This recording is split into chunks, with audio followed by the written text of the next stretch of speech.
क्षय भक्ति महाराज जी क्या है? हैं? क्षय भक्ति क्या है? क्षय भक्ति? हाँ बताओ जी। क्या है? आपने कहा क्षय भक्ति में गुजरे 9 भक्ति। हाँ, नवधा भक्ति होती है ना। अच्छा। 9 भक्ति होती है।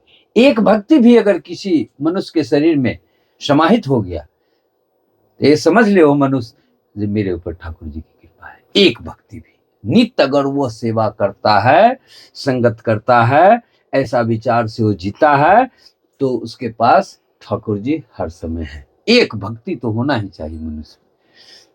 हमसे पूछो, मेरे पास तो कुछ नहीं है। भक्ति के प्रकार होते हैं? भक्ति के प्रकार? हाँ, प्रकार होते हैं ना। जब सिस्टम बदलेगा तो प्रकार में ही आ जाएगा ना। जैसे पहली भक्ति संतन कर संगा जी। लिखा है ना, रामायण में सब लिखा है जी। पहली भक्ति संतन कर संगा, दूसरी भक्ति कथा प्रसंगा, तीसरी भक्ति अमान। तो हमारा जो 6 भक्ति जो चल रहा है, तो ये सब प्राकृतिक के अनुकूल चल रहा है, आध्यात्मिक स्थिति के अनुकूल चल रहा है। ये सब चीज बताया नहीं जाता है, लेकिन हम अपने अंदर कुछ रखता नहीं हूँ, सबको बांट देता हूँ। खाली रहता है मेरा हृदय ना, तो बड़ा आनंद आता है। अंदर कुछ नहीं मेरे पास। ठीक है। मेरा पहली भक्ति है अपना नित्य क्रिया, दूसरी भक्ति ठाकुर जी की सेवा नित्य दोनों टाइम, तीसरी भक्ति है गौ की सेवा, चौथी भक्ति है वृक्ष की सेवा, पांचवी भक्ति है नित्य 365 दिन भोजन प्रसाद की सेवा, और छठी भक्ति है नित्य परिक्रमा। ये 6 भक्ति हमारे कुटिया पर हम अपने शरीर से नित्य ही पूरा करने का कोशिश करता हूँ और पूरा ही करता हूँ। 2-3 भक्ति बचे हैं, तो आगे अभी समय भी बचा है, समय मिलेगा, ठाकुर जी की प्रेरणा होगी तो वो भी पूरा कर दूंगा। प्रयास तो करूंगा, ना भी पूरा होगा तो जितना मैं कर रहा हूँ यही मेरा 9 भक्ति का काम कर जाएगा।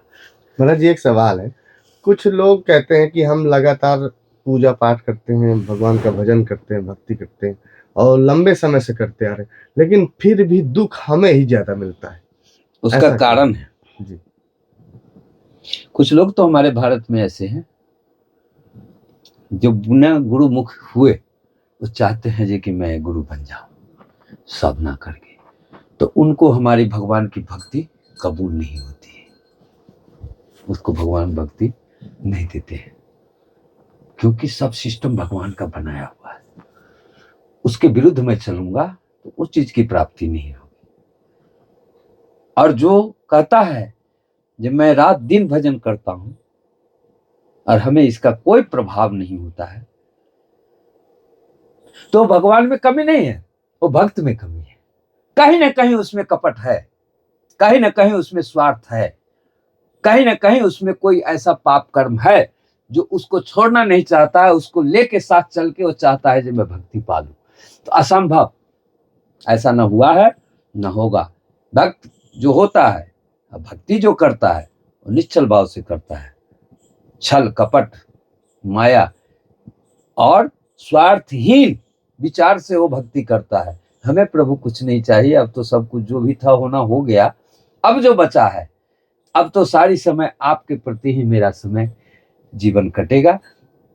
मैं ये नहीं कहता जब मैं आपका भजन करता हूं तो आप मुझे हवेली दे दीजिए, भोजन दे दीजिए, गाड़ी दे दीजिए, खूब सोना चांदी दे दीजिए। जिसकी मन में ऐसा ही पहले भाव आ जाएगा तो वो सारी जिंदगी भजन करते रहेगा, उसे प्रभु की कृपा प्राप्त नहीं होगी और वो चीज का उसे प्राप्ति नहीं होगी। पर महाराज जी जो गृहस्थ जीवन में रह के ये करते हैं तो वो इसकी लालसा तो रखते ही हैं। लालसा रखते हैं तो लालसा रखने वाले को नहीं होती ठाकुर जी की कृपा। एक बात को जान लो, आप पूरे भारत सुन लो, लालसा रख के, स्वार्थ रख के, एक यही मार्ग है जो निस्वार्थ भाव से कोई भक्ति और भजन सेवा करता है, उसे ही भक्ति की और भगवान की कृपा प्राप्त होती है।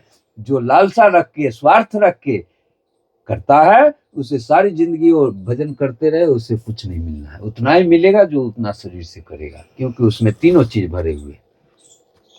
तो देखिए मित्रों, आज महाराज जी एक सवाल और लास्ट, महाराज जी किस उम्र में गुरु बना लेना चाहिए? बचपन में। अच्छा, 55 में नहीं, बचपन में बना बचपन में।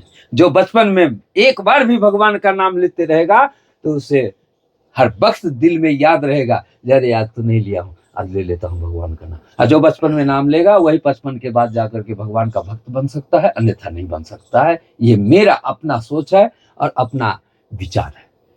और जो लोग जैसे गुरु दक्षिणा लेते हैं, हाँ? गुरु बनाते हैं हाँ? अपने, जैसे आप हैं, गुरु बना लिए कोई, तो तमाम लोग हैं, तो ऐसे एक उम्र होती, कोई शादी के समय गुरु बनाता है, कोई कुछ समय बाद बनाता है, तो एक ऐसी उम्र होनी चाहिए कि जिसपे इस समय गुरु आपको बना लेना चाहिए।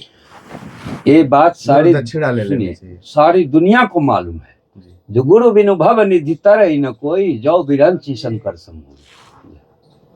ये रामायण की चौपाई। गुरु बिनु भव निधि तरई न कोई, जो बिरंची शंकर समूह। बिना गुरु का कोई भगवान का भक्त नहीं बन सकता। मनमुखी अगर बनना होता, आज हमारे इतने संतों को भक्तों के द्वारा ये आनंद प्राप्त नहीं होता, नहीं जाते। जब घर में ही बैठे हम किताब पढ़ करके सारा नॉलेज ले लिए, इसी के अनुसार मैं चल रहा हूं, तो मुझे मिल जाए, ये असंभव। क्यों? संत वेश को क्यों भगवान ने धरती पर रखा है? आज से संत थोड़ी आए हैं, तुम आज आए हो। तुमको याद है क्या जो मैं पिछले जन्म भी मनुष्य बन के आया हूं? कुछ बता सकते हो?